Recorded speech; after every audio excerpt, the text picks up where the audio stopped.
Oke, terima kasih sekali lagi buat Gombang, dan kita pada sesi kedua nanti kita bicara tentang komitmen untuk membangun Indonesia ya. Karena teman-teman yang mendapat beasiswa LPDP itu diminta pertanggungjawabannya untuk kembali ke tanah air dan berkontribusi bagi pembangunan kita ya.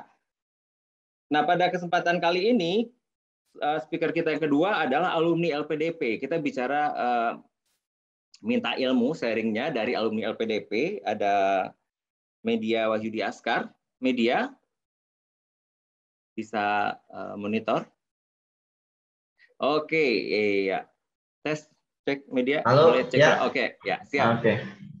Oke, Media Wahyudi Askar ini adalah alumni LPDP, teman-teman ya. Jadi ini nggak tanggung-tanggung. Dia sikat habis beasiswa LPDP S2 dan S3 ya. Jadi kalau yang pertama S2 LPDP, S3 LPDP bisa banget. Ini adalah salah satu alumni meraih beasiswa, S2-nya LPDP, S3-nya LPDP dari International Development Public Policy and Management di University of Manchester. Jadi S1-nya Mas Media ini ya, udah Media ini dari FISIP UGM, S2, S3-nya dari University of Manchester, dan dua-duanya dari beasiswa LPDP. Sekarang beliau menjabat sebagai Director Institute for Policy Development di UGM, kemudian juga staf ahli DPD RI. Dan beliau adalah mantan ketua PPI UK.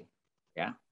Tanpa berpanjang kata lagi, teman-teman, kita langsung saja ya diskusi, dan kita ingin mendengarkan sharing dari Media. Ya, bisa dipanggil, silakan mau nyebut nama juga boleh. Mungkin ya Pak Media, Kak Media, Mas Media ya.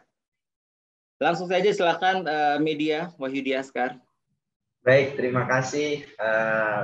Saya panggilnya Bapak Munas ya, atau Abak Munas ya. Abak Munas saja, Abak Munas. Terima kasih pagi ini sudah diundang, dan juga alhamdulillah bisa bertemu dengan kawan-kawan hebat di sini. Saya kira ini pejuang beasiswa. Saya kira bukan hanya pejuang beasiswa ya, tapi juga pejuang masa depan, insya Allah. Dan senang sekali hari ini di hari Sabtu yang cerah. Di sini kebetulan cerah. Mungkin kalau Mas Gombang di sana sudah menjelang malam, di sini cerah, dan mudah-mudahan hati kita semua juga cerah meskipun di tengah pandemi kita tetap bisa produktif. Baik, saya hari ini diminta oleh Abak Munas untuk bercerita tentang komitmen membangun Indonesia lewat beasiswa, dan juga barangkali apa yang nanti bisa saya sharing sekiranya bermanfaat untuk teman-teman nanti dalam proses seleksi beasiswa. Di sini mungkin saya hanya sharing ya, sebab tentu saja waktu terus berubah. Apa yang dulu saya lewati belum tentu sama dengan yang menjadi tantangan hari ini. Apa persyaratan beasiswa yang dulu saya lewati bisa jadi sedikit berbeda dengan yang ada hari ini. Tetapi memang pada prinsipnya ada beberapa poin-poin signifikan yang sifatnya common gitu ya dalam proses aplikasi beasiswa, dan itu yang barangkali saya bisa sharing pada hari ini. Saya punya waktu berapa menit, Abah? Ya, Media boleh share sekitar 30 menit sebelum nanti kita tanya jawab ya, 30 menit juga. Berarti lumayan panjang ya. Dan juga saya mengucapkan salam kenal juga ke Mas Gombang tadi yang sudah share. Saya tidak mengikuti dari awal, kebetulan hanya di ujung-ujungnya saja tadi. Jadi bisa jadi apa yang saya sampaikan selaras atau pengulangan dari apa yang sudah Mas Gombang sampaikan tadi. Jadi tapi saya kira tidak masalah, karena teman-teman tetap bisa mengambil refleksi supaya nanti bisa preparation-nya lebih baik ketika ikut seleksi beasiswa, apapun beasiswanya. Saya izin share screen, Abah. Silakan. Siap. Media bisa kan ya? Oke, silakan lanjut. Baik, jadi ini beberapa hal yang ingin akan saya sampaikan pada hari ini. Jadi saya mungkin bisa share sedikit bagaimana menemukan scholarship, things to consider, dan ini mungkin kita akan cerita lebih banyak tentang bagaimana interview yang dilakukan, bagaimana kita bisa menjadi pribadi yang unik sehingga kita bisa dikonsider oleh penerima beasiswa, apapun beasiswanya, baik itu LPDP, AAS, apalagi ya, Sidning gitu, dan beasiswa-beasiswa lainnya. Baik, mungkin sedikit perkenalan juga, dan juga ini perlu saya sampaikan juga, saya kira sangat relevan bagi teman-teman yang mungkin punya perjuangan yang sama dengan saya gitu ya. Jadi kalau saya boleh cerita sedikit, tahun 80-an itu di keluarga saya jelas tidak ada yang bercita-cita ke luar negeri, bahkan untuk sekolah saja sulit gitu. Jadi ibu saya yatim dan harus mendapatkan bantuan finansial dari para perantau waktu itu untuk bisa sekolah hingga jadi SPG gitu. Keluarga juga hidup pas-pasan, masuk dalam kategori masyarakat miskin.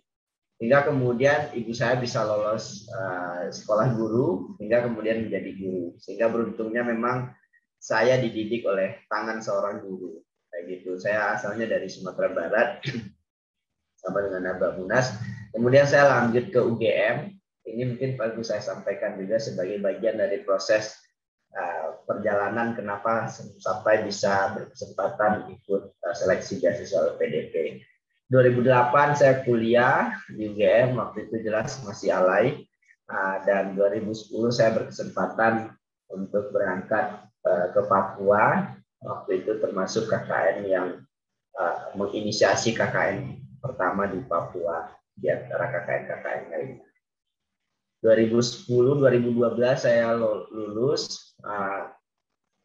Memang selama kuliah juga aktif di kampus, tetapi juga ingin saya sampaikan ke teman-teman, meskipun nanti aktif di kampus, tetapi juga tidak boleh lupa dengan basic dasar kita kuliah itu adalah mencari gelar, yaitu untuk mendapatkan nilai yang terbaik. Jadi meskipun aktif di organisasi di kampus, waktu itu saya bisa lulus dengan predikat IPK terbaik, itu IPK tertinggi. Jadi ini bukan bermaksud melebih-lebihkan, saya kira juga banyak orang-orang hebat lainnya yang juga IPK-nya bahkan 4, tetapi saya hanya ingin push teman-teman yang sekarang sedang S1, jangan hanya organisasi saja gitu, tetapi juga tetap harus kejar akademik gitu. Saya bisa waktu itu lolos dengan IPK tertinggi dan lulusan tercepat, dan kemudian saya kerja justru di perusahaan tambang gitu. Jadi setelah lulus saya nggak langsung dapat beasiswa, tapi saya kerja dulu banting tulang mencari nafkah, nyari duit di perusahaan tambang di Kalimantan. Saya ingat sekali setelah lulus itu pengen banget dapat beasiswa, saya coba apply beasiswa tapi nggak lolos, dan ya mungkin memang belum saat itu saatnya gitu, dan saya belum siap secara finansial, saya belum siap secara pengetahuan, saya belum siap secara mental mungkin saat lulus S1. Saya kemudian kerja 3 tahun di perusahaan tambang, ya lumayan berdarah-darah waktu itu dalam tanda kutip, tinggal di pedalaman di Kalimantan, melakukan pemberdayaan masyarakat di pedalaman Kalimantan, 3 tahun bolak-balik masuk hutan, keluar hutan, naik sampan, naik boat, naik apalagi, pokoknya lengkap sudah, sampai diancam-ancam sama warga, sampai kemudian hampir tenggelam dan lain-lain. Tapi pengalaman itulah yang membuat saya akhirnya ditempa oleh banyak hal, dan itu memang pengalaman-pengalaman yang sangat membantu saya kemudian ketika mengikuti aplikasi beasiswa. Hingga kemudian di awal tahun 2014 teman saya ngirim link gitu. Waktu itu di Kalimantan nggak ada sinyal, tapi dia kirim link waktu itu ketika saya di Muara Teweh, dan saya baca ada seleksi beasiswa.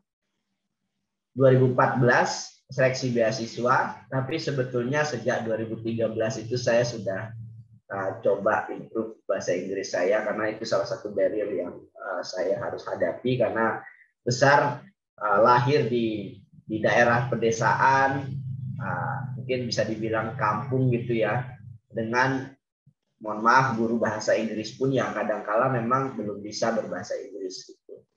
Tapi ya itulah tantangannya, sehingga ketika S1 pun bahasa Inggris saya masih perlu diimprove. Saya masih ingat sekali belajar bahasa Inggris di atas sampan, di bawah pohon kayu, di hutan-hutan di Kalimantan itu, dan akhirnya setelah beberapa tahun itu sampai akhirnya saya lolos beasiswa LPDP. Saya juga mau cerita sedikit sebelum lolos beasiswa LPDP, saya gagal di beberapa beasiswa, tidak diterima di Cambridge, dan waktu itu keterima di salah satu universitas di Korea, kayak gitu. Tapi beasiswanya nggak full, jadi ada yang tidak ditanggung, sehingga memang masih ragu waktu itu. Hingga alhamdulillah akhirnya lolos 2019, 2015 saya master, hingga kemudian menamatkan sekolah di tahun 2019 untuk studi doktor bersama Mbak Munas. Mbak Munas ini berjasa signifikan untuk proses pendidikan saya. Saya masih ingat sekali nginep di rumah beliau, dan mungkin juga tahu bagaimana perjuangan saya di sana. Hingga kemudian 2020 saya pulang ke Indonesia, dan sekarang posisinya ada di Sumatera Barat.